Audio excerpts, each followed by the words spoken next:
advogado, mentor e sócio fundador do Sheida, Seixas e Kraus, um dos maiores escritórios do país em direito bancário, com 32 colaboradores e milhares de empresas atendidas, além de ser criador da comunidade de direito bancário. Já treinou mais de 500 escritórios. Defensor de uma advocacia bancária personalizada. Ele lidera o movimento da advocacia bancária de alto valor. Casado com a querida Ana Júlia. Daniel Sheida. E aí, pessoal? Boa noite. Bom, acho que primeiro de tudo dizer que eu estou muito honrado de estar aqui, muito feliz. É uma responsabilidade muito grande.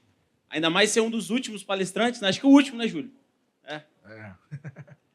Depois de tanta gente boa que passou por aqui. Mas parabenizar o Júlio, parabenizar a Ruana pelo evento que eles estão fazendo, né? Ainda tem mais um dia inteiro de evento. E dizer que estou muito feliz, é sempre uma honra compartilhar um pouquinho do que eu sei com outros colegas advogados, ainda mais com um grupo tão seleto de advogados. E quero falar um pouquinho para vocês hoje sobre o que eu faço. Mas acho que, antes de mais nada, me apresentar. Para quem não me conhece, eu vejo muitos rostos familiares aqui, mas para quem não me conhece, meu nome é Daniel Sheida, eu sou advogado, sou lá de Vitória, no Espírito Santo, eu tenho 28 anos e eu trabalho com direito bancário. Mas eu não trabalho com qualquer coisa no direito bancário. E não é sobre direito bancário que eu vou falar aqui hoje. Eu vou falar sobre atuação em serviços de alto valor no digital. A gente trabalha com demandas mais complexas, demandas que você dificilmente vai conseguir modelar, por assim dizer. E eu acho que é importante falar por que eu acredito nisso aqui. Eu acho, me parece, que o futuro da advocacia, no médio e longo prazo, é isso aqui.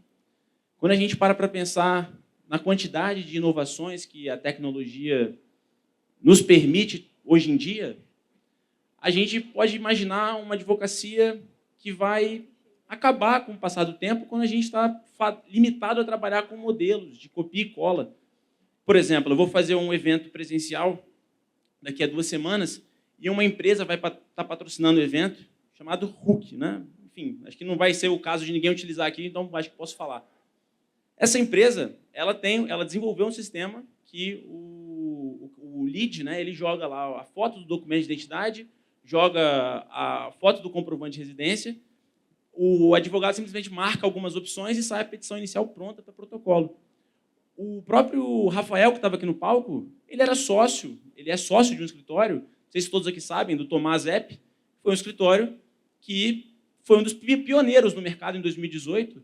Ele não fazia atendimento nenhum. O cliente chegava no site, marcava algumas opções e depois saía a petição pronta, a procuração pronta, eles já protocolavam o processo. Eles protocolaram mais de 4 mil processos nessa lógica. Ou seja, me parece que uma advocacia que é predominantemente ou exclusivamente focada em Ctrl+C e Ctrl+V, em copia e cola, essa advocacia não tem como se perdurar no tempo. É o que me parece, é o meu sentimento. Então, por isso, eu trabalho hoje com demandas um pouco mais complexas que você dificilmente vai conseguir modelar no direito bancário. O que eu faço, basicamente, é atuar, embora não vá falar de direito bancário, quero contextualizar aqui para vocês, eu atuo, basicamente, para empresários que possuem dívidas bancárias e ajudo esses empresários a reestruturar essas dívidas bancárias. Tá? E o que é o alto valor? Depois que eu já fiz essa breve apresentação, breve introdução, o alto valor, na minha percepção, é uma via de mão dupla. Por que seria uma via de mão dupla? Acho que porque o cliente, primeiro, precisa de uma solução que não pode ser modelada, ele precisa de uma solução um pouco mais complexa, e, ao mesmo tempo, é uma via de mão dupla porque é bom para o advogado também. Porque o advogado ele vai ser melhor remunerado do que a média, justamente por prestar um serviço acima da média de mercado. Então, hoje, essa é a realidade da minha advocacia, que até pouco tempo atrás era uma advocacia focada em pessoas físicas. E eu sou muito mais feliz hoje trabalhando com casos mais complexos, com menos casos, mas casos que me rendem honorários mais significativos, por assim dizer. Então, alguns exemplos práticos aqui para vocês. Quando eu falo que é bom para o cliente, acho que não sei se todos conseguem ver, mas isso aqui é um caso do escritório, né? O cliente tinha uma dívida de quase 400 mil, a gente conseguiu quitar essa dívida por menos de 40. Então, é bom para o cliente, porque ele está contratando um advogado especializado, que consegue trazer uma solução definitiva e sólida para um problema que ele enfrenta naquele momento. E é bom para o escritório, principalmente por esse motivo, né? Todo mundo aqui está... Ninguém está aqui 9 horas da noite, sexta-feira, chovendo, para falar de outra coisa que não seja também... para falar de... como eu posso dizer? Para pensar em coisas que não seja também resultado. E esse aqui faz parte dos nossos resultados. Então, vocês imaginam, clientes que pagam, por exemplo, no caso desse aqui, que pagou R$80 mil para a gente assumir uma demanda, ali, né, 20 mil, 17 mil, 30 mil, 19 mil, 25 mil. Nesse mês aqui, por exemplo, que a gente fez essas duas vendas aqui eu estou falando de 80 mil, mais aquela ali foi setembro, mais essas duas aqui de 40, ou seja, R$100 mil de honorários iniciais em apenas 2 casos. 2 casos. Eu não preciso ter uma equipe virtuosa para poder fazer isso. Embora hoje eu tenha uma equipe grande, eu não preciso, né? Então, quero que vocês entendam que isso aqui que eu estou falando não é uma perspectiva do Daniel de falar, olha, eu sou muito bom, olha só os meus resultados. Não é isso. Assim como a gente já vem falando ao longo de todo o dia, a gente está num ambiente em que as pessoas aqui estão compartilhando seus resultados para que elas possam enxergar que é possível e para que elas possam alcançar esses resultados. Então, não me leve a mal, mas eu faço questão também de mostrar um pouco dos resultados financeiros do escritório, como isso, que eu considero bom para o escritório, e como eu considero bom também os resultados que a gente tem todos os meses, chegando a ter, em alguns meses, uma receita de mais de R$800 mil. Para alguns pode ser pouco. Eu sei que tem gente aqui que é muito grande, mas para mim, sou um advogado que não tenho padrinho, sou um advogado que tenho 28 anos, tenho 5 anos de advocacia, é muita coisa, né?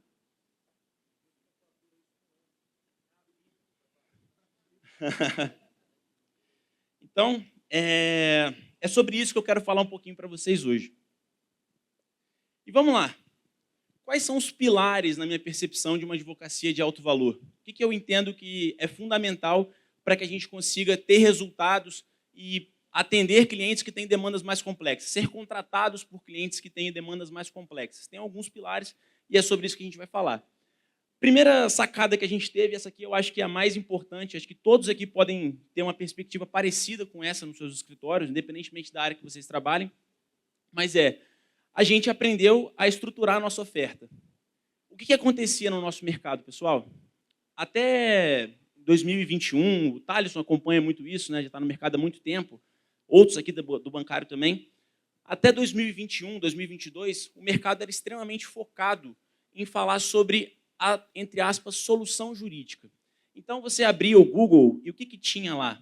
Tem até hoje, né? Você tinha isso aqui, o mercado de direito bancário é isso aqui. São escritórios, empresas, muitas vezes, que não são reguladas pela OAB, inclusive, fazendo propaganda sobre revisão de juros abusivos, falando que você pode fazer uma ação revisional, né? Então, o que a gente percebeu? Eu falei, cara, como que eu vou entrar no mercado tentando cobrar bem, né, cobrar bons honorários, com uma empresa que está cobrando R$1.500 para trazer essa solução? Como que eu vou fazer isso?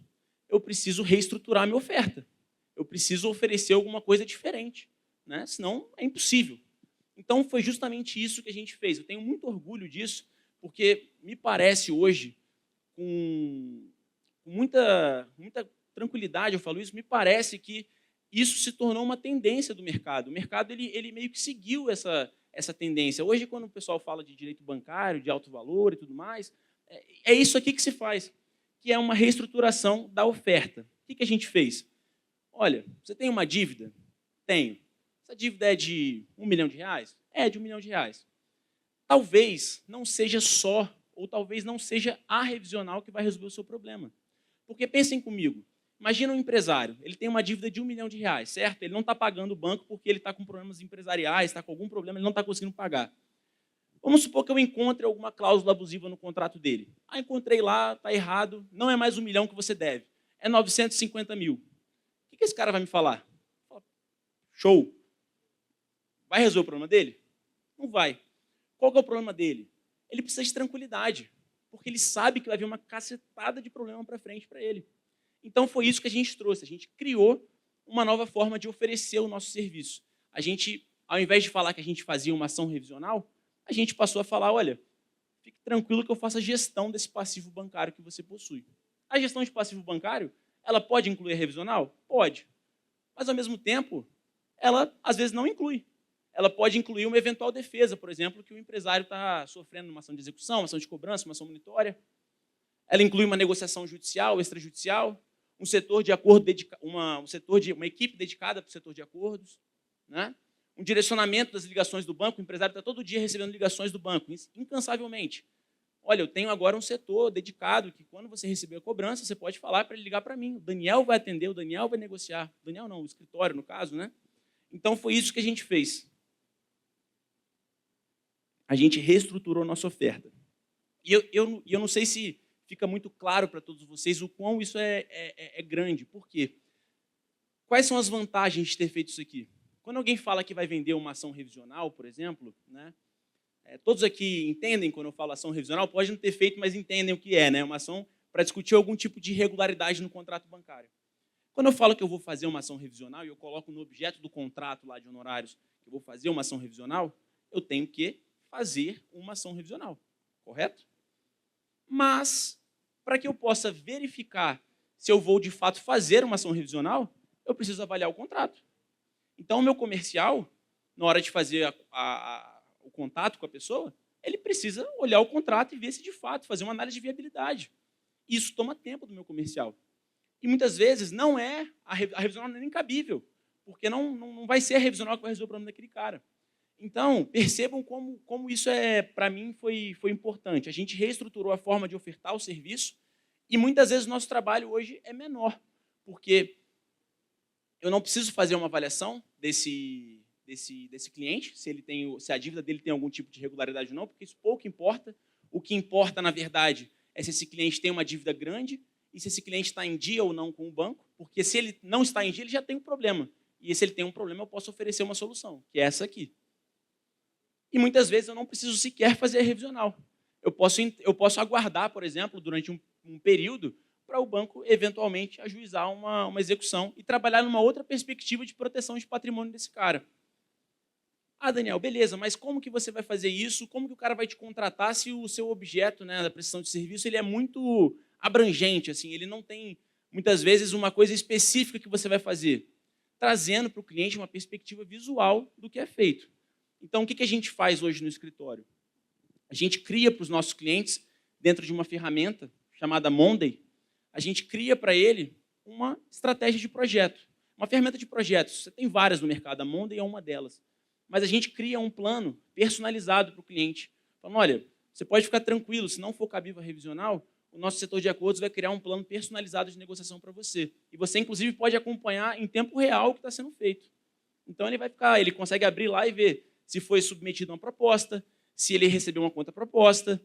E ele, inclusive, tem provas disso, porque a gente consegue printar e colocar anexado isso dentro do Monday, né? Então, isso aqui trouxe para o cliente uma perspectiva assim, poxa, beleza, eu consigo entender que isso tem valor, né? E quando a gente cria algo visual específico para cada cliente, isso, inclusive, tem valor no comercial, né? Eu falo, olha, que escritório faz isso aqui para você? Nenhum. Eu vou criar aqui um plano específico, né? Algo único para você. Então, eu trago para o cliente uma perspectiva de distinção única. E ele fica super feliz, super satisfeito e confia no trabalho que vai ser desenvolvido, porque existe uma transparência muito grande no trabalho que é desenvolvido. Beleza?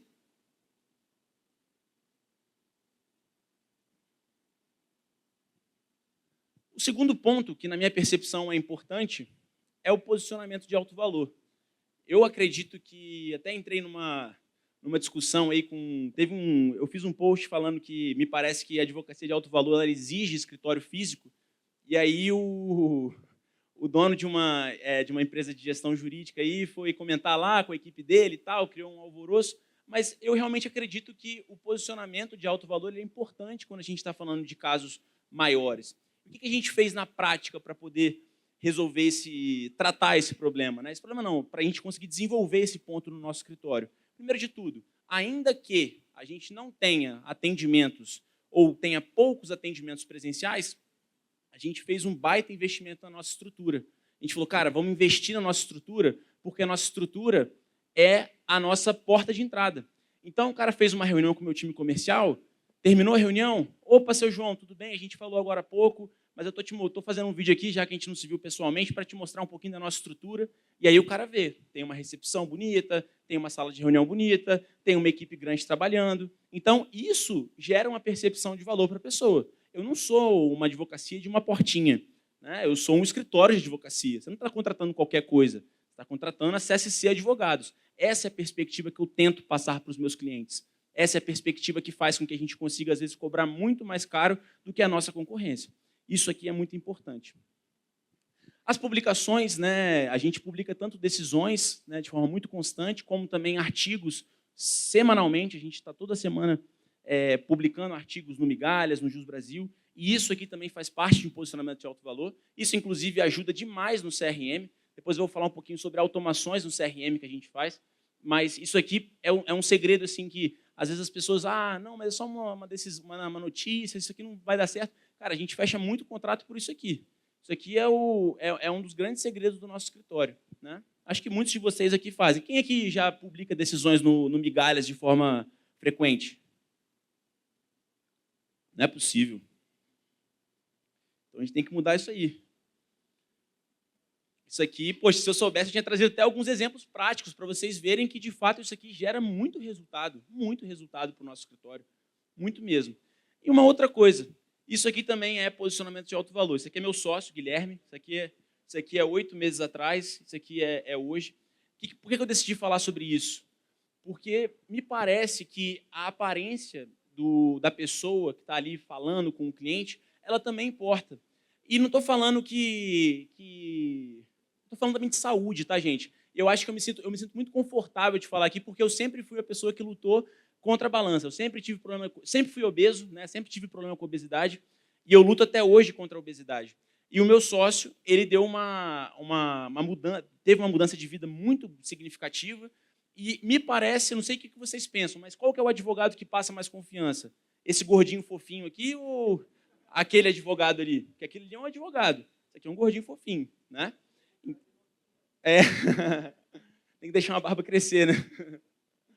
Mas isso também é posicionamento. Então, falando sobre posicionamento, é claro, mas eu gostaria de deixar também um recado para a saúde de todos que estão aqui, porque o Júlio fala muito sobre a gente trabalhar a nossa máquina, aumentando a potência da máquina, mas, gente, isso é real, né? A gente tem que se cuidar, a gente não sabe o que vai acontecer no dia de amanhã, a gente não sabe. Então, isso aqui é primordial, ajuda você a vender mais, ajuda você a ter mais performance, ajuda você a viver mais. Não é à toa que grandes executivos de empresas, inclusive, colocam no currículo deles lá que eles são Ironman. Por quê? Porque, o cara que faz um Ironman, meu irmão, o cara acorda todo dia 4 horas da manhã e o cara dá o gás e faz, e ninguém para o cara. Então, isso faz parte do posicionamento também. Um outro pilar seria a estrutura de prospecção profissional. Isso aqui também é muito relevante na minha percepção, porque a maioria dos advogados, o que hoje fazem? Bom, tenho ali uma campanha no Google, eu tenho ali uma campanha no Meta, e aí vai ali para a landing page, né? Vai para o WhatsApp, aí eu atendo ali os clientes que chegam no WhatsApp, né? É isso que o pessoal faz. Então, acho que sobre tráfego pago, a gente nem precisa falar, porque isso aqui está todo mundo já numa mesma página, talvez. Mas o que tem além do tráfego, né? O que tem além do tráfego? Essa apresentação até ela fica desatualizada rápido, porque nessa semana a gente lançou alguns outros canais de prospecção, né? A gente está fomentando indicações no escritório, a gente criou um canal específico de parcerias para o escritório. Quem aqui, às vezes, trabalha numa área, mas esquece de postar no Instagram o que está fazendo no dia a dia? Um canal de aquisição muito importante do meu escritório são os outros advogados. Aí vai chegar, às vezes, o Feijão e falar, pô, cara, chegou um caso aqui de um cara que está devendo 2 milhões de reais, eu não sei fazer. Pô, mas quem que eu lembro? O Daniel, que está todo dia postando lá, falando que faz isso, que faz isso, que faz isso, que faz isso. Às vezes a gente fica pensando, mas eu não vou postar porque meu público é todo advogado. Mas às vezes é o advogado que vai te trazer o cliente. É o advogado que vai te fazer a parceria, né? Mas, enfim, como que a gente pode estruturar uma prospecção profissional na minha percepção? Primeiro de tudo, além do tráfego, né? SEO. Alguém aqui não sabe o que é SEO? Todo mundo sabe, né? Então, beleza. O SEO, eu acredito que não. Né? Mas o SEO, eu não sei os termos técnicos, eu vou explicar da forma que todo mundo aqui vai conseguir entender. O SEO é a forma que o Google vai fazer com que você consiga ser visto de forma orgânica lá no Google. É isso. O que você precisa fazer? Produzir um conteúdo de uma forma que o Google goste, você precisa fazer backlinks, que é ser citado por sites que têm bom ranqueamento no Google, e você precisa ter um site otimizado, porque o Google pensa na experiência do cliente dele. Ele não está nem para você, ele quer saber do cliente dele, que no caso é a pessoa que está fazendo a pesquisa, né? Então, é isso aqui. Só para vocês terem ideia, o nosso tráfego potencial no escritório, de acordo com o que a gente vende, né, é de 86 mil pesquisas por mês. Se a gente tivesse 1% de entradas no nosso site, estou falando de 8 mil pessoas clicando no nosso site todos os meses, sem que eu precise investir R$1, apenas o meu tempo para escrever os artigos, né? E é isso. Então, hoje a gente investe bastante nessa questão de SEO dentro do nosso escritório. Segunda coisa, produção de conteúdo intencional. O que significa isso, Daniel? Significa o seguinte, eu tenho um roteiro muito claro na minha cabeça. Stories do escritório é estrutura e equipe trabalhando. Estrutura e equipe trabalhando. Estrutura e equipe trabalhando. E no feed, vocês podem abrir depois o Instagram da CSC Advogados, é CSC ADV. Vocês vão ver que todos os posts, absolutamente todos que sejam vídeos, né? Tirando esses aqui que são de notícias, todos os posts, eles vão terminar da seguinte forma. Se você tem um problema parecido com esse, comente banco aqui embaixo. Por que eu faço isso? Eu vou explicar um pouquinho sobre as automações que a gente utiliza e como que isso gera resultados para a gente, mas muitos leads, eles fogem do fluxo que você desenha para eles. Qual que é o fluxo que você desenhou? Você desenhou o fluxo lá. É criativo, landing page, WhatsApp. Aí o cara vê o seu criativo, mas ele não vai para a landing page. Não vai. Ele clica lá no perfil do escritório e vai para o perfil do escritório. E aí, se eu estou produzindo um conteúdo que às vezes faz sentido, de acordo com o que ele está buscando, se ele comentar aqui, ele já entra no meu funil de qualificação, uma pessoa que não estaria no meu funil de qualificação, porque ela não seguiu o funil que eu desenhei para ela. Então, hoje, a gente usa algumas automações para justamente, a partir do momento que a pessoa comenta qualquer coisa, né? Comenta, faz aquele ato que a gente dá de ordem para ela, aquele comando imperativo que a gente coloca para ela, seja nos stories, seja no feed, para a gente conseguir qualificar e entender se aquela pessoa ela é um potencial cliente do nosso escritório. Então, hoje, esse funil aqui que vocês não estão conseguindo ver o que está escrito, e acho que também não valeria a pena vocês verem, apesar de parecer uma coisa de outro mundo, é uma coisa extremamente simples de ser feita. O Thales até falou um pouco mais cedo sobre aqui, né, o ManyChat. Uma ferramenta super poderosa que o mercado jurídico, o mercado digital, na verdade, já usa há muitos anos, mas que o mercado jurídico não. Então, o advogado que trabalha no digital e que começa a usar isso aqui, ele sai na frente. Isso aqui é importante, né? A gente usa muito isso aqui para poder qualificar os leads. Outra coisa que a gente faz, né, com base nas automações, porque eu emendei esse assunto, mas toda a nossa qualificação inicial de leads no escritório é feita por automação. Antes, o que acontecia? A gente tinha, sei lá, 50 leads no final de semana. Minha equipe trabalhava no horário comercial. Dava segunda-feira, a taxa de resposta daqueles leads era baixíssima. Às vezes era 30%, 40%, porque os caras, já passou, o cara mandou mensagem sábado, estou respondendo segunda, já passou. Então, o que eu fiz? Eu pluguei uma automação que faz com que a pessoa consiga ser qualificada 24/7. Qual que é a diferença, por exemplo, talvez das automações que a maioria que usa? A gente fica perguntando, qual o seu nome? Digite A, digite 1. Não, aqui é tudo botão. Você vai apertar os botões e eu vou te falar se você é qualificado ou não para passar por uma reunião no meu escritório. Se você for, eu vou te mandar o link do Calendly, né, que vai estar distribuído em toda a minha equipe de closers, né, que são as pessoas que fazem as reuniões finais, e nesse link a pessoa pode agendar a reunião. Tudo isso também seguindo aquela lógica do que já foi dito aqui várias vezes, com o CRM integrado de forma automática. Como é botão, a pessoa vai clicando nos botões, ela vai andando no CRM de forma automática também. Ou seja, minha equipe não precisa botar a mão no CRM, ela precisa olhar o CRM, ver quem parou, às vezes, no meio do funil e voltar a qualificar essa pessoa. E aí eu queria propor uma dinâmica para vocês aqui. Sei que meu tempo já é curto, mas se a gente puder fazer essa dinâmica, eu gostaria que vocês fossem no meu Instagram, que é daniel.cheida. Entrem em qualquer stories, né? Meu lá, eu tenho 2 stories só que eu postei hoje, e digite a palavra máximo. Responda lá o stories com a palavra máximo. eu fiz uma automação específica aqui para o evento. Fiz ali do quarto do hotel mesmo, estava ali em cima, fiz a automação, para vocês entenderem quão poderoso isso é, porque isso eu posso utilizar em absolutamente qualquer área, em absolutamente, tanto no Instagram como no WhatsApp. Então, depois vocês vão ver na automação, vocês vão ver que a gente consegue qualificar, consigo mandar áudio, consigo mandar vídeo, e tudo isso eu faço no meu escritório. Eu não estou falando assim, estou te mostrando uma coisa que não seja útil, estou te falando aquilo que eu faço. Eu tenho contratos de pessoas que chegaram, porque tem muito empresário que chega lá com dívida de Pronamp, por exemplo. É uma dívida muito comum. Aí eu faço um monte de caixinha de perguntas de Pronamp. Aí o cara vai digitar banco. Digita lá banco, digita contrato, sei lá, a palavra que eu coloquei com gatilho. Ele vai receber mensagem no direct e ser qualificado automaticamente. Então, isso aqui, para mim, é algo importante também, para vocês depois irem vendo, que eu também não tenho muito tempo aqui, então tenho que ir. Pode ir?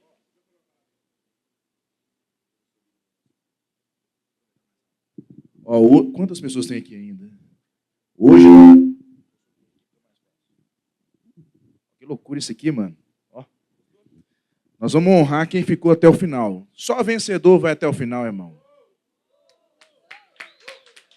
Tem que entender isso. Então, nós vamos ficar aqui até a disposição do Sheida, até ele acabar a energia dele. Vamos explorar esse homem. Vocês não têm noção. Você viu uma guia de imposto ali de 80 mil? Véio? Vamos ser sinceros. Véio. Que dia que vocês faturaram 80 mil no mês? Quem não faturou 80 mil no mês ainda? Vai faturar, em nome de Jesus, eu creio. Vai faturar. O homem paga 80 mil de imposto. Vocês seguiram a tarefa? Vocês entraram no Instagram do cara? Todo mundo entrou? Todo mundo? Quem não entrou, entra aí rapidinho. Olha que loucura, velho, isso aqui. Ó, vamos sim.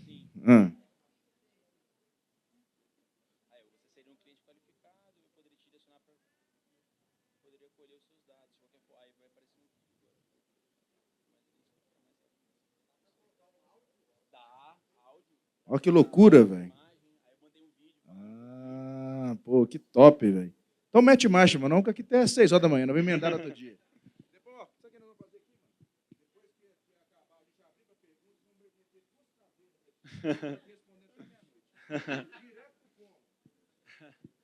Mas olha, uma coisa que, aproveitando esse gancho, uma coisa que eu acho que também é um insight importante para vocês é buscar referências fora do mundo jurídico também. É uma coisa que eu me forço muito a fazer. Hoje a gente tem mercados de mentorias, de consultorias, de infoprodução no geral, de pessoas que estão vendendo serviços caros ou vendendo serviços no digital, e essas pessoas muitas vezes estão muito à frente do que nós, advogados, estamos fazendo. Então, eles têm noção de muitas ferramentas que a gente não tem ainda. Então, isso é só isso aqui ainda é muito amador perto do que os players assim, grandes, né, acabam fazendo, mas isso aqui, para mim, já é uma percepção de mudança, já mudou muito a minha vida, né? Mudou muito a minha advocacia. E é isso, é empilhamento de funil. É o funil do tráfego pago, é o tráfego orgânico. E só para vocês terem noção, ô Júlio, o meu sócio, o Guilherme, ele é um cara, vocês viram, né? Ele estava com 115 quilos, agora está com 75. E ele falou assim, cara, ele fumava, bebia, parou de fumar, parou de beber de um dia para o outro e corre todo dia 10 quilômetros há 5, 6 meses. E ele é um cara muito insistente. Ele falou, cara, eu vou fazer um perfil do Instagram do zero, fazer um perfil do Instagram, e eu vou bater 10 mil seguidores em 2 meses.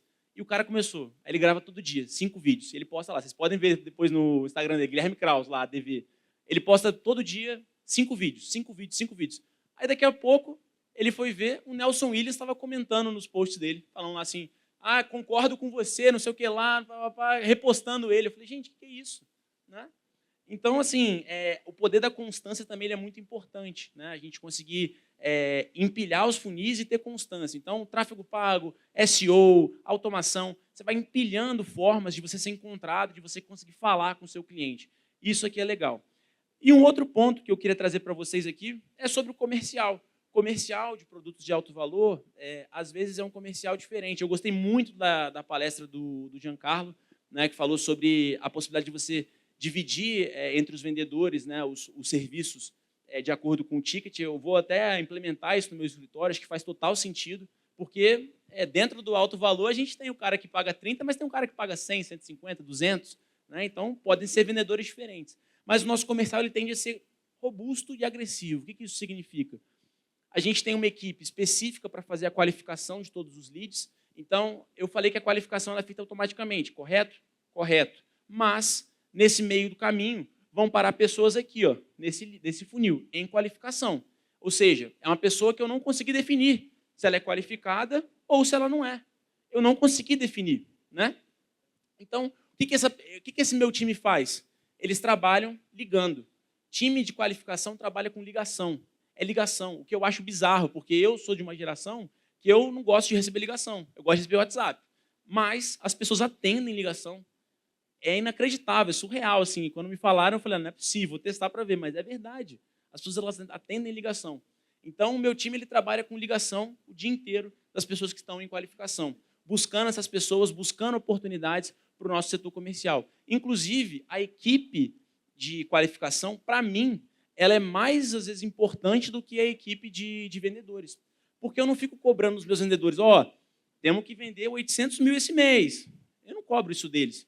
É claro que eu quero que eles façam, eles vão ter bônus se eles conseguirem, mas o que me importa é, cara, eu preciso de 15 reuniões por dia. Eu preciso de 15 reuniões por dia. É isso que eu preciso. Porque se eu faço as 15 reuniões, eu sei que eu vou chegar no resultado que eu estou planejando. Ou seja, o foco não é na meta, é na meta de meio, né? Não é meta final, é meta de meio. É isso que importa para o escritório continuar girando.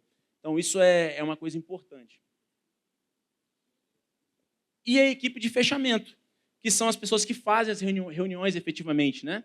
Ou seja, são aqueles advogados que nós chamamos de closers. São as pessoas que representam o escritório ali durante uma reunião. Então, a gente faz sempre um acompanhamento assim, de forma bem detalhada, com proposta enviada, valor de proposta enviada. Eu acompanho muito essas métricas. Isso, para mim, é muito importante. É mais importante saber por que mais importante de bater a meta é saber por que você bateu a meta.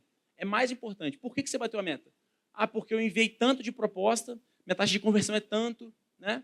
Aí você começa tendo as métricas, você começa a fazer o jogo ficar muito mais fácil. Porque pensa comigo, vamos supor que você já sabe que a sua taxa de conversão é 10%. Seu custo de aquisição de cliente, seu custo de lead é R$100. Cara, então eu vou gastar R$1.000 para ter um cliente. Né? Qual que é o meu ticket médio? Meu ticket médio é 5 mil. Você já sabe quanto você precisa investir para você alcançar os resultados que você quer. É uma conta matemática, simples, que se fecha facilmente. Né? É isso. Então, o que a gente faz na prática? Quando a pessoa passa pelo nosso funil de SDR, né, de qualificação, a gente entendendo que se trata de um lead qualificado, a nossa equipe de SDR vai ligar para aquela pessoa, confirmando as informações que ela nos passou e pegando, às vezes, alguma informação extra, para que a equipe de vendas, a equipe de closers, chegue na reunião preparada para fechar, né? Para fechar aquele contrato. E a gente sempre faz a apresentação de proposta na reunião. A gente sempre apresenta a proposta na reunião. Se a gente não consegue apresentar, a gente fala para a pessoa, eu não vou te enviar a proposta, eu preciso que você faça uma outra reunião comigo para eu poder te apresentar. E tem um motivo para isso. A gente tende a ser muito assertivo quando a gente está fazendo a nossa proposta, porque a gente monta a proposta personalizada para a pessoa naquele momento. Dá, inclusive, uma perspectiva para a pessoa do que ela pode conseguir durante a reunião. E mais do que isso, a gente força muito o fechamento na reunião. A gente trabalha com um conceito que a gente chama de proposta protagonista dentro do nosso comercial, que é basicamente o seguinte, a pessoa passa por uma reunião conosco, ela está disposta a receber uma proposta, e a gente vai perguntar para ela o seguinte, Júlio, diante de tudo que eu te falei, essa solução ela faz sentido para você? Desconsiderando o preço. Esquece o preço. Depois eu vou te mostrar o valor, mas desconsiderando o preço, faz sentido para você? Aí o Júlio fala, cara, faz muito sentido, contrataria super, gostaria muito de fazer isso. Beleza. Então, Júlio, é o seguinte, eu tenho uma proposta, que depois eu vou te mandar até no WhatsApp para você ficar lá guardada, você pode pensar. São 12 parcelas de 5 mil para você contratar o nosso escritório, para a gente assumir toda aquela responsabilidade que a gente combinou. Mas, como você está muito interessado, e para a gente faz muito sentido também a gente seguir agora, primeiro porque a gente quer te atender, e segundo porque eu sei que a sua situação ela pode mudar a qualquer momento. Você não está sofrendo um processo hoje, mas você pode estar sofrendo amanhã. E aí eu vou ter que te fazer uma outra proposta. Então eu quero que a gente feche agora. E aí eu vou te fazer uma proposta que é só para essa reunião. Eu não vou te mandar novamente essa proposta, não vou falar mais dessa proposta com você, é só para a gente seguir agora. São 12 parcelas de 4 mil. Ou seja, eu ancorei o preço lá e falei com ele que se ele fechar na reunião comigo, 12 parcelas de 4 mil. Daniel, isso é muito agressivo. Cara, eu particularmente também acho. Eu também acho. Eu não tenho coragem de fazer. Assim, eu, Daniel, pessoalmente, mas é porque não é o meu perfil comercial. Eu não tenho esse perfil. Então, eu contrato pessoas que fazem isso aqui. E, cara, isso aqui dá super certo. É porque depois se o Júlio... Não dá para mostrar, mas, cara, meu celular ali, hoje a quantidade de reuniões de contratos que a gente fechou na reunião é bizarro. É bizarro, porque o cara quer. Aí o cara se desespera. Doutor, peraí, pelo amor de Deus, deixa eu ligar para minha esposa agora. Sabe, assim, é um desesperador. O cara quer fechar, ele quer seguir. Você dá pouca opção de escolha para a pessoa, porque a solução é o que ele precisa. Então, a gente tende a ter um comercial que, sim, é agressivo, que é robusto, que tem uma equipe relativamente grande, mas que gera muito resultado para o nosso escritório. E é isso que eu faço na CSC Advogados. No mais, Júlio, era isso que eu tinha para trazer para a turma. Queria agradecer demais que vocês estão aqui me ouvindo. São 9 horas da noite, uma sexta-feira. Espero ter contribuído um pouquinho com vocês. Amanhã eu vou estar aqui com vocês também. E é isso. Muito obrigado.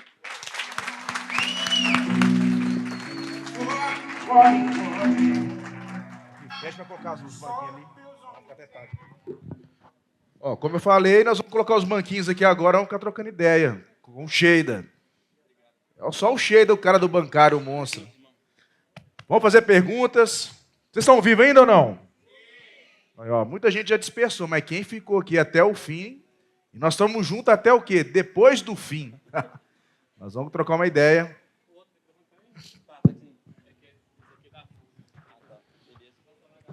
Então, pessoal, vou colocar as poltronas aqui. Eu vou fazer a primeira pergunta. Você falou que da estratégia de SEO e da produção de artigos, quem escreve? Você, alguém um dos sócios, tem alguém na equipe que faz isso? Beleza. Senta lá, irmão. Vamos lá. Vamos lá. Até 7 horas da manhã, hein? Boa pergunta, Julião. Cara, a gente faz da seguinte maneira. A gente utiliza o ChatGPT, né? A gente desenvolveu alguns prompts lá. A gente usa o ChatGPT para escrever a base do texto, mas a gente tem um gestor de SEO que faz a correção, né, de acordo com os termos do Google, para justamente conseguir ficar melhor ranqueado e corrige para a gente. Oh, top. Alguém faz isso aqui? Já usa. Quem não faz? Top. É uma estratégia interessante, né? Que você tem um movimento praticamente orgânico, né? Sem investir. 100%, irmão. 100%. E a pessoa ela chega com nível de consciência muito alto, né? Porque ela viu ali um artigo escrito, bem escrito, explicando sobre o tema. E se uma pessoa chegou até o artigo, é porque ela tem um esclarecimento maior. Porque ela está indo atrás da solução, né? Ela quer saber qual é a solução para aquela dor que ela enfrenta. Então, hoje a gente tem uma pessoa que nos ajuda com SEO, mas dá para começar sozinho também. Dá para você, às vezes, criar alguns prompts dentro do próprio ChatGPT, trazendo diretrizes de SEO, né, e fazer os posts dentro do blog do seu próprio site. Dá para fazer. Você falou que você tem uma equipe grande, né? São mais de 30 colaboradores. Sim. Né? Mas você não precisa de uma equipe tão grande assim. O meu sócio, que está ali, o Pedro, ele fala que a gente tem que rodar sempre folgado, na perspectiva de que, se eventualmente chegar um caso muito grande para o escritório, né, numa perspectiva futura, a gente tem que estar pronto para conseguir absorver essa demanda sem precisar contratar mais pessoas de forma imediata, assim, na correria, por assim dizer. Então, a gente considera que a nossa equipe ela é grande, mas ela poderia trabalhar ainda mais, mas a gente exige o que precisa dela de uma forma razoável. Top. A gente vai abrir para perguntas. E por que é interessante a gente ter esse momento aqui? Repito, honrando os que ficaram até o fim. O Sheida, como eu falei do Siquini, você está ainda aí, papai? Está ali, vivo aí, né? O Siquini é um mentor que eu tenho e eu vou, agora que eu já estou finalizando a mentoria do Siquini de ver tudo, eu vou entrar na mentoria do Sheida, porque para mim é a maior referência que tem no bancário, que com concurso, né? Cara, não precisa nem falar, né? Ver aqui já o resultado do cara é assustador. Então é um cara que está aqui na sua frente e você pode tirar toda a sua timidez e perguntar. Você atua no bancário? Pô, mano, o cara do bancário está aqui. Ah, não, o bancário é uma área interessante e eu acho que faz sentido ter no meu escritório. Então aproveita que o cara do bancário está aqui e faça a pergunta para eles. Não, traz um microfone. Boa noite. Boa noite, Sheida. Esse aí está vivo, tá mas lá no final, né? Tudo bem, Sheida? Beleza, tudo bem, Parabéns, irmão, pelo trabalho aí, pela Obrigado. Palestra, excelente, né? Queria também agradecer ao Júlio, excelentes palestrantes, viu?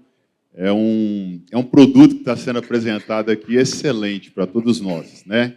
Para todos aí que quiseram, na realidade, buscar esse transbordo que você traz aí.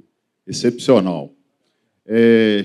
Daniel, na verdade, o que acontece? Eu queria que, se você explicasse de forma bem simplificada, sendo bem pragmático, para a pessoa que não atua ainda no digital e também no direito bancário, qual que seria a entrada aí mais fácil, né, para essa pessoa estar buscando aí esse nicho de mercado? Obrigado. Beleza. O nicho você diz assim, de atuação em casos maiores, você fala, ou no bancário no geral? Bancário no geral. Olha, vou te contar um pouco sobre a minha perspectiva. Eu sempre acreditei numa entrega de serviço que fosse condizente com aquilo que eu soubesse fazer. Então, quando eu entrei no bancário, o que eu fiz foi, comecei a atuar em casos menores, em demandas mais corriqueiras, como, por exemplo, um consumidor que tem uma dívida de 30, 20 mil reais no cartão de crédito, e aí, a partir disso, eu comecei a evoluir. Fiz a parceria com um advogado quando chegou um caso maior, e quando você está colocando energia numa coisa, né, Júlia, as coisas acontecem. Então, a gente estava colocando muita energia no bancário, surgiu um caso muito grande, uma empresa que tinha um passivo de mais de 30 milhões, na época não tinha confiança nenhuma para fazer o caso, chamei um advogado que já sabia fazer para fazer a parceria. E durante a parceria eu percebi que tudo que ele falava já era o que a gente fazia. Então, isso foi me dando confiança para, eventualmente, escalar para essa área. Agora, para você que quer começar no direito bancário de alto valor, eu acredito que você primeiro deve trabalhar o seu Instagram, posicionamento no Instagram, né, ter um site bem feito, trabalhar o seu branding, e aí, então, você pode estar pronto ali, entre aspas, para você começar a buscar a prospecção de clientes. E é aquilo, ainda que você tenha um tráfego pequeno, que você coloque pouco dinheiro, né, hoje a gente investe cerca de 45 mil por mês em tráfego. É um valor razoável. Mas, imagina, se você tiver um investimento pequeno, você colocando energia numa coisa, é natural que ela cresça com você.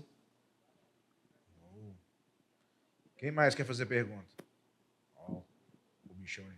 Não, deixa. Isso é brabo também do bancário, hein? Esse é meu irmão.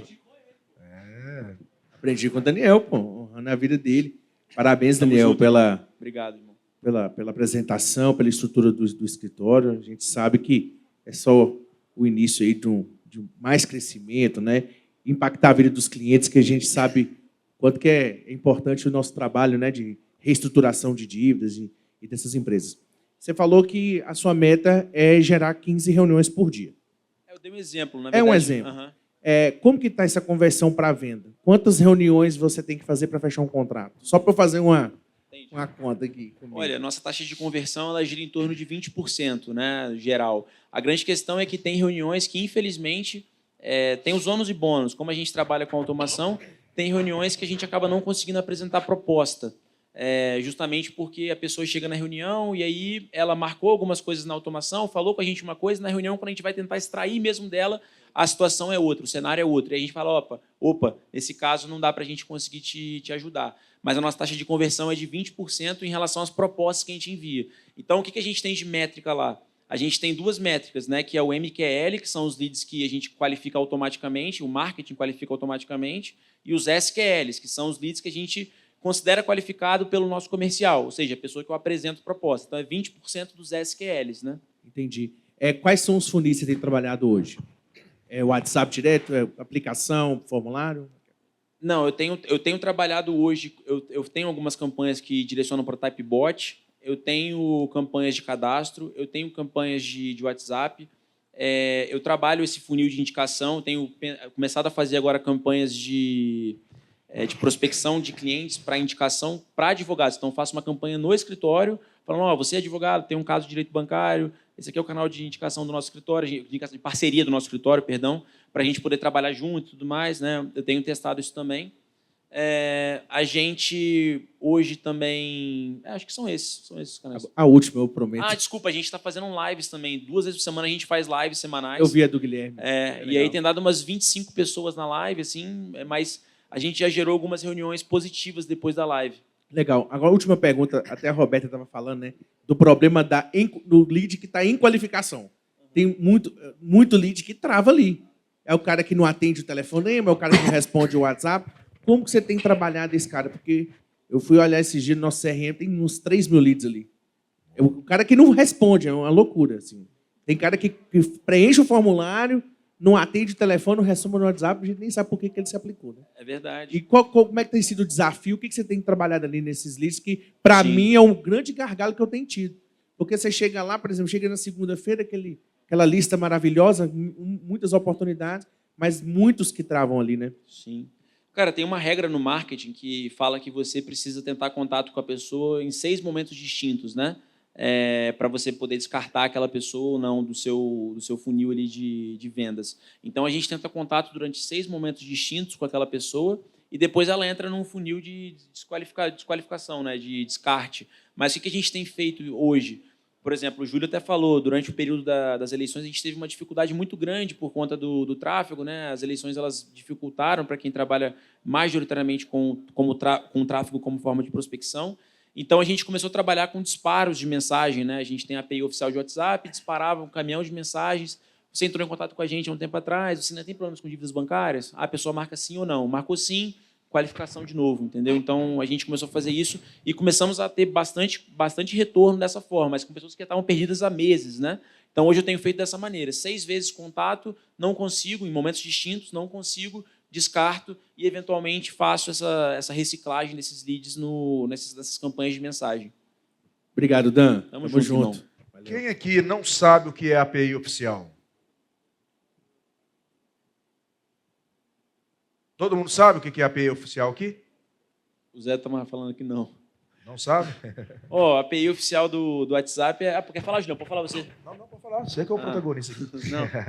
Não, é porque a API oficial do WhatsApp é o próximo passo do business, né? Você tem a conta verificada pelo Meta e aí você tem menos chances de ser banido por conta disso. A grande questão é que você paga, né, pelas mensagens enviadas. Então, você tem uma janela de 24 horas de oportunidade para mandar mensagem para a pessoa, sob pena de quando você abrir novamente, você ter que pagar, ter um custo ali. Mas esse custo, para a gente, é relativamente pequeno, se paga fácil. Eu ensinava uma estratégia que era a estratégia bumerangue. A gente usava toda a nossa base de clientes e fazia disparo de mensagens. Eu já fiz mais de 100 mil com essa estratégia, de clientes que estavam ali e eu vendia outros produtos para eles. Só que com o número de bloqueios e de bloqueios de conta que nós tivemos, eu parei de ensinar e agora eu ensino utilizando por meio do API oficial, porque a chance de você tomar um bloco no seu número é mínima, né, usando o API. Acontece, né? Eu tenho ouvido algumas situações mas muito difícil de conseguir, né? Hoje eu contratei, Julião. É claro que estou falando assim, a gente já está no mercado há algum tempo, já conseguiu uma certa estrutura. Então, hoje eu tenho uma pessoa, por exemplo, que cuida do SEO, eu tenho um gestor de WhatsApp, que é uma pessoa que cuida só do meu WhatsApp, eu tenho um gestor de automações também, que faz todas as automações, né? Então, acaba Mas tudo isso dá para fazer sozinho. Se você tiver força de vontade, abrir o YouTube, vai ter um menino de 13 anos lá te ensinando como que você faz para criar as automações que você precisa no seu escritório. E dá raiva, porque o cara faz com a maior facilidade do mundo e a gente fica penando, batendo cabeça. Mas qualquer coisa que a gente queira fazer, tudo que a gente fez, tem vídeo no YouTube explicando, tudo. Quais são os produtos da Visão? Vai fazer a pergunta, mas só quais são os produtos que você roda hoje no bancário lá no seu escritório? Júlio, eu rodo hoje basicamente a gestão de passivos bancários. E fraudes bancárias também, né? Fraudes bancárias. RMC você faz? RCC? Hoje eu não faço mais RMC, não faço RCC. Também, dependendo do tamanho da dívida, eu dispenso a pessoa, né? Dispenso não, até mando para alguém lá do nosso grupo, lá, que às vezes está num momento mais inicial, né, para a pessoa poder tratar. É porque hoje nosso ticket inicial é 12 mil, então às vezes a pessoa tem a dívida de 30, não justifica ela me contratar, né? Não faz sentido. Mas é um produtinho que você recomenda, o RCC e a RMC? Olha, alguns tribunais, depende do tribunal, né? Porque tem a questão da jurisprudência. Você até falou hoje cedo sobre isso, né? Alguns tribunais é bom, sim. Por exemplo, acho que Minas teve um entendimento agora pacificado no RDR, né? Com 10 possibilidades diferentes de RMC. Acho que faz sentido, sim. Top. Manda aí da Visão. Daniel, parabéns pela palestra. Eu acompanho e admiro o trabalho de vocês lá na CSC. Eu fiz a 2ª turma de mentoria de vocês na época. Peguei bastante coisa que a gente pôde aplicar na nossa área, que é a área da saúde. Mas, assim, a minha pergunta para você é muito no momento da sua fala sobre a reunião que vocês fazem lá de fechamento. Você até falou que considera um pouco agressiva e tudo mais. E hoje eu estou nessa função, né? como eu tenho uma pessoa no comercial, que é a minha esposa, que é a minha sócia também, e ela faz um papel de SDR e eu sou meio um close ali, eu fecho as reuniões. E eu também costumo utilizar essa técnica que, inclusive, eu imagino que talvez vocês devam ter trazido de fora da advocacia, como você falou. A gente fez uma reunião com o G4 e é exatamente esse perfil, né? O cara faz exatamente essa proposta. Marcos Marques, exatamente uma video call também. Dessa mesma forma, a gente tem tentado aplicar isso lá no escritório. Mas o que eu queria te perguntar é o seguinte: quando esse lead não fecha nessa video call, mesmo você fazendo essa ancoragem, mesmo você criando o cenário de benefício para ele, depois ele entra numa estrutura de renovação, de follow-up e tal, mas aí não tem mais essa estrutura, né? É só ali no WhatsApp mesmo, aquela insistência. Como é que vocês trabalham isso depois? Porque eu acho que o clímax é ali, mas o cara que não fecha depois, como que trabalha esse lead? Sim, a gente volta a trabalhar fazendo follow-up, né, mandando decisões favoráveis. A questão é que a pessoa precisa dessa solução que a gente oferece. Então, ela não vai resolver sozinha, ela vai ficar ali refém, não do meu escritório, mas de algum escritório que faça o que a gente faz. Então, a gente não volta atrás com a nossa palavra. Isso é muito importante, porque, imagina, você chega e fala para a pessoa, só faça na reunião. E aí, você, enquanto advogado, que é a pessoa de confiança dela, a primeira coisa que você faz com ela logo depois é quebrar o que você acabou de falar com ela. Então, não, ó, essa condição é para a gente fazer agora, depois a gente pode continuar conversando. Essa proposta que eu estou te fazendo ainda é muito boa, vai fazer muito sentido para você, mas é essa proposta que eu tenho para você. Né? Então, a gente segue nesse sentido. E fazendo um follow-up, sempre fazendo o que o Rafael falou, por exemplo, a gente sempre pede, beleza, você não quer decidir agora? Qual a data de retorno que eu posso voltar a falar com você? Porque aí você cria um compromisso com a pessoa, né? Algo nesse sentido, nesse tom. Fechou, obrigado. Quando você fala que se não resolver na reunião, você não volta atrás, é porque você não está usando o gatilho de escassez, né? Que é para tomar de decisão rápida. Se essa pessoa te procurar depois, no outro momento, não fechando naquela reunião, você não fecha com ela? Não fecho, mas eu não fecho com aquela condição especial que eu fiz na reunião, porque eu falei com ela que era só na reunião. Entendi. Né? Inclusive, alguns de vocês aqui talvez possam ter passado por alguma reunião com a minha equipe comercial da mentoria. Mesma coisa. Tem a proposta na reunião, a proposta depois. Aí tem gente que fala, não, mas eu não vou fazer, não sei o que. Cara, então não faz. Eu não vou voltar atrás com o que eu falei. Né? A gente se comprometeu com uma coisa, é aquela coisa. Dentro disso que eu lembro quando eu fui fazer um enxoval da minha filha, da nossa filha, lá na Flórida, né? E eu estava em Miami, no maior outlet, eu acho que do mundo, chama Sungrass, várias lojas, e eu vi um tênis que eu gosto muito. Era um Adidas Easy, só que ele era um número um pouquinho maior do que o meu. E aí eu fui lá conversar, o vendedor que me atendeu era um colombiano. E aí aquele portunhol mascado, mas eu entendi perfeitamente e consegui me comunicar com o cara. O cara falou, ó, tem um Adidas Easy, ele custa $400, se você comprar ele agora, eu vou fazer para você por 350. Mas tem que ser agora. Se você sair da porta para fora, esquece. Eu falei, gatilho para cima de mim, papai, eu brasileiro, lá de Tambacuri. Eu fui embora, falei, quer saber, deixa eu olhar outro tênis, que eu estava na dúvida de 2 tênis. Aí eu falei com a Rona, acho que eu vou comprar aquele, mesmo sendo um pouquinho maior. Aí quando eu voltei, falei, pô, irmão, vim levar o tênis. Você veio levar? Bacana, peguei. Quando eu cheguei no caixa, $400. Falei, pô, irmão, você falou que era 350? Não, se saísse da porta para fora, acabava a promoção. E é basicamente isso, né, que você utiliza.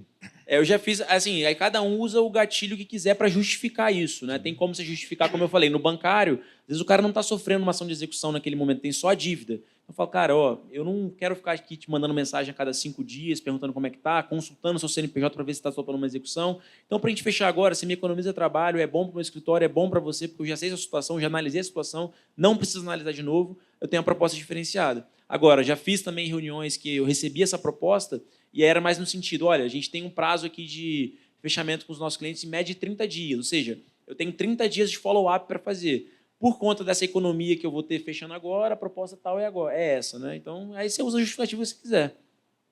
Quem mais quer fazer pergunta? É isso. Exatamente. Parabéns, Daniel. Também sou sua conterrânea, sou de Vitória. Legal. E eu queria fazer 3 perguntas. Uma é se você faz DBA, Defesa em Busca e Apreensão. A segunda pergunta é qual é a ação que você mais gosta, qual tem mais êxito. E você falou que você não tem coragem de passar o valor para o cliente? Não, respondendo de trás para frente, talvez, né? Eu não tenho, não é que eu não tenho coragem de, eu não gosto, meu perfil de pessoa, Daniel, eu não tenho perfil comercial. Então, por exemplo, se alguém chegar aqui e falar assim, Daniel, eu quero comprar sua mentoria, eu sou um cara péssimo, fico sem graça, eu não sei falar, eu não gosto de falar, eu não sei vender, eu sou um péssimo vendedor. Então, eu não gosto de fazer, mas a minha equipe faz, é isso que eu quis dizer, entendeu? Tem equipe para fazer isso. Meu sócio, por isso que a gente se complementa, tem um sócio que faz isso, que é bom para fazer isso. Eu não sou muito bom para fazer isso. Agora, a segunda pergunta, eu acredito que o que a gente mais faz mesmo é a gestão de passivo.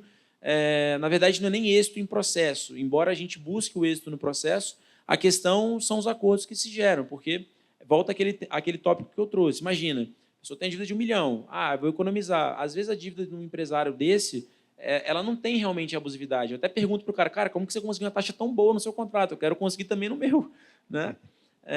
Então, o cara não tem o que falar. Você pode alegar um seguro indevido, uma tarifa de abertura de conta, mas isso não vai resolver o problema da pessoa. O que resolve é o acordo. Então, o nosso forte é o setor de acordos. É isso que a gente estrutura forte no escritório.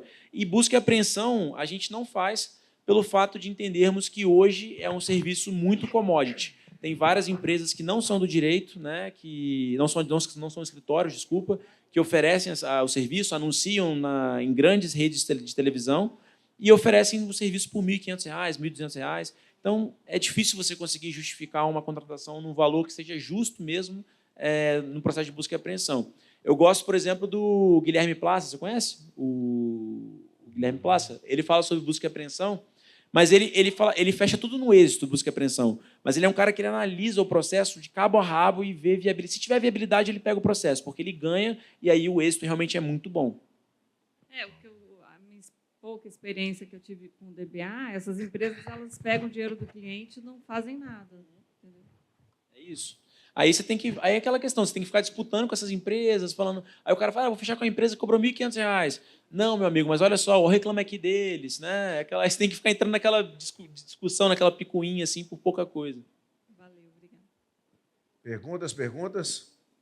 Aproveitem. Estamos aí. Vou ficar aí também depois, a gente janta junto, a gente fica junto aí.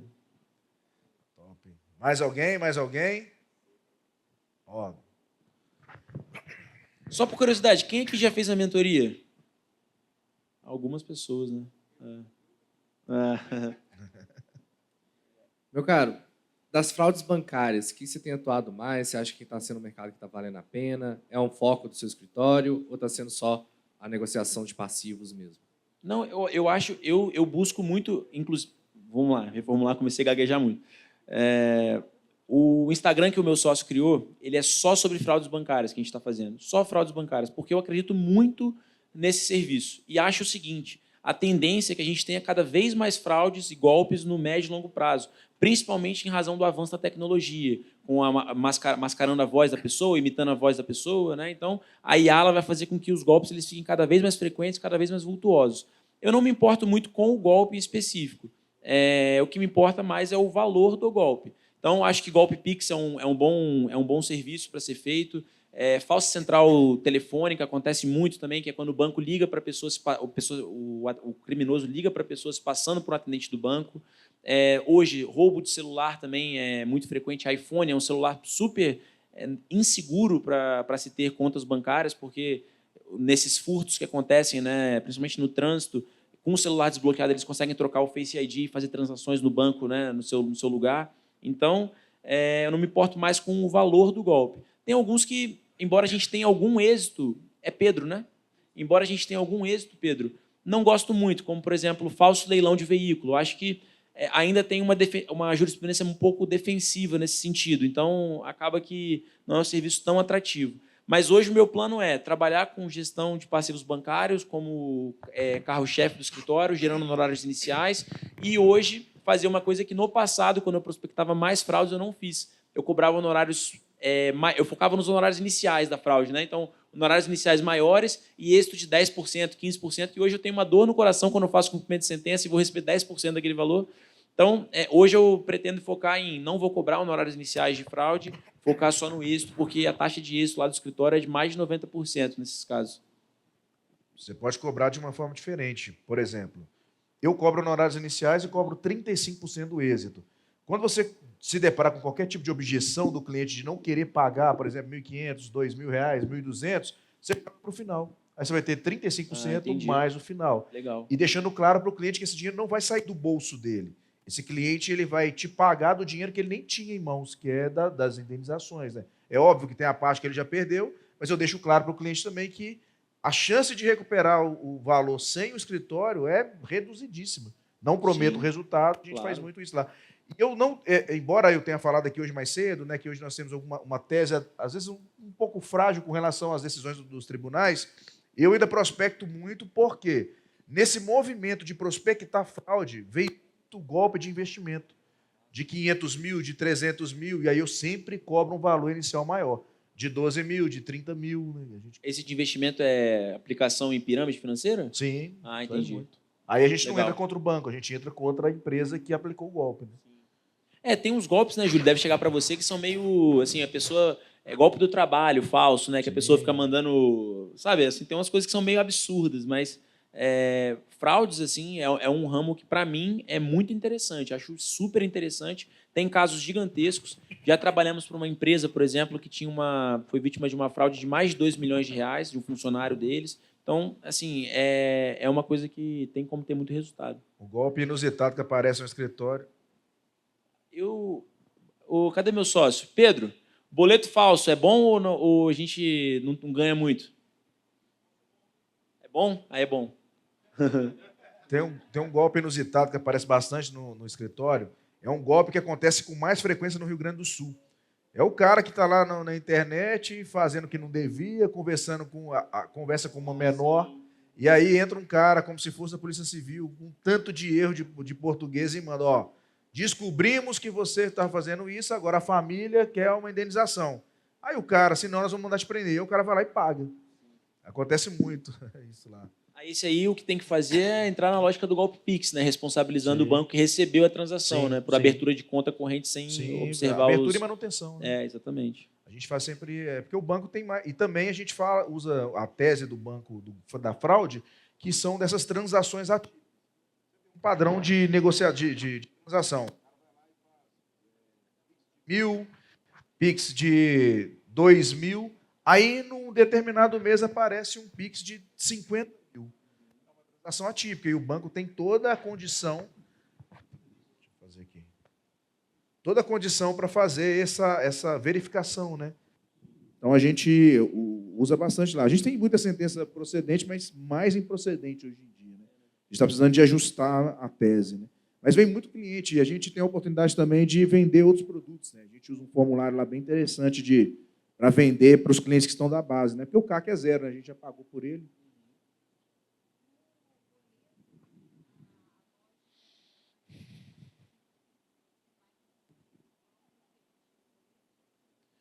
Qual é o seu nome, desculpa? Tainá, olha, você vai me perdoar, mas eu não vou ter vergonha de falar que eu não sei. Tá? Quem vai saber é o meu sócio que está lá no final, depois ele pode até trocar ideia com você, porque realmente a tese jurídica específica desse caso eu não vou saber te dizer. Se eu estiver falando, eu vou estar carteando uma coisa aqui que talvez não seja verdade. Eu já fiz uma ação e perdi. Aí por isso que eu estou perguntando, porque voltou a aparecer muito lá no escritório, a gente deve ter umas 3. Aí eu estou segurando lá para ajuizar, porque eu estou tentando entender qual o movimento que eu faço para não perder de novo. Entendi. Olha, no final, eu recomendo que você troque uma ideia com o Pedro, que é o cara que vai saber te falar qual é a tese, né? Thaleson sabe bem, né, Thaleson?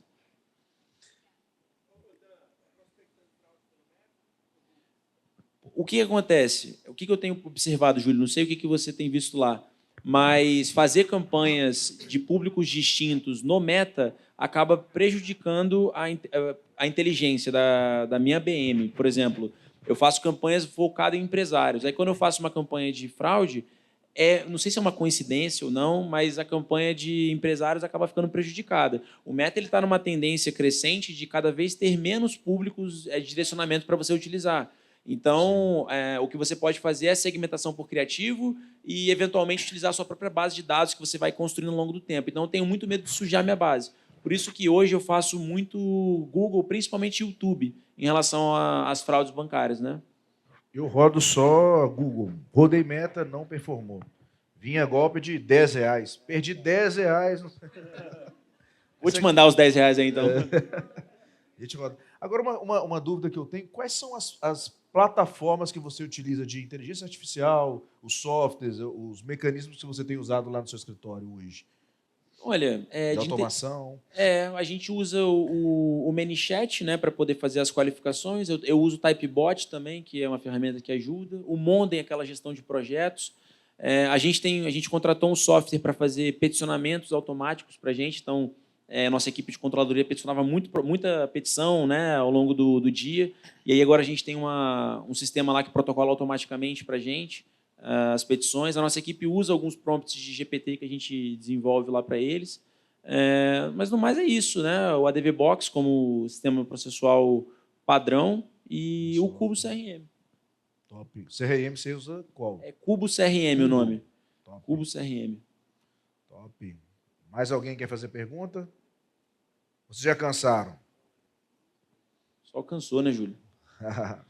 Já vamos chamar o próximo palestrante da noite ou não? Uma salva de palmas para esse monstro. Meu irmão, você é monstrão.